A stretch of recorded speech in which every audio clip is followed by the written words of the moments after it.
আসসালামু আলাইকুম দর্শক। তো আপনারা অনেকেই হয়তো শখ করে 5 থেকে 10টা ব্রয়লার মুরগির বাচ্চা বাইরে থেকে কিনে থাকেন। তো মূলত এগুলো হচ্ছে রিজেক্ট বাচ্চা। তো এই বাচ্চাগুলো সহজে বড় হতে চায় না বা আপনারা সঠিক নিয়মে পালন করতে পারেন না। তো আজকে আমি আপনাদের বলবো কিভাবে এই মুরগির বাচ্চাগুলোকে বড় করবেন এবং 1 থেকে 1.5 কেজি ওজন করবেন।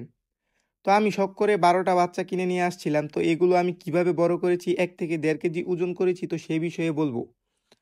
তো সর্বপ্রথম আপনাদের যে কাজটি করতে হবে সেটি হচ্ছে বাচ্চা কিনে আনার পর কমপক্ষে 5 দিন এইভাবে বাচ্চাগুলোকে হিট দিতে হবে এবং এই শেফা প্লাস নামক ওষুধটি খাইয়ে দিতে হবে এবং প্রত্যেকটি বাচ্চাকে মাত্র 1 ফোঁটা করে খাইয়ে দিবেন। এরপর বাচ্চার বয়স 3 দিন হবার পর আপনারা লাইফোবিট এই ওষুধটি 1 লিটার পানির সাথে 1 মিলি পরিমাণ মিশিয়ে বাচ্চাকে খাওয়াবেন এবং 3 দিন পর পর এই ওষুধটি মুরগির বাচ্চাকে খাওয়াবেন। মুরগির বাচ্চাকে খোলামেলা পরিবেশে রাখবেন এবং খাদ্য খাওয়াবেন, খাদ্য ছাড়া অন্য কোনো কিছু খাওয়াবেন না।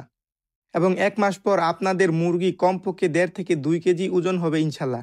তো ভিডিওটি ভালো লাগলে সবাই চ্যানেলটিকে সাবস্ক্রাইব করবেন এবং কোনো কিছু জানতে চাইলে অবশ্যই কমেন্টে জানাবেন।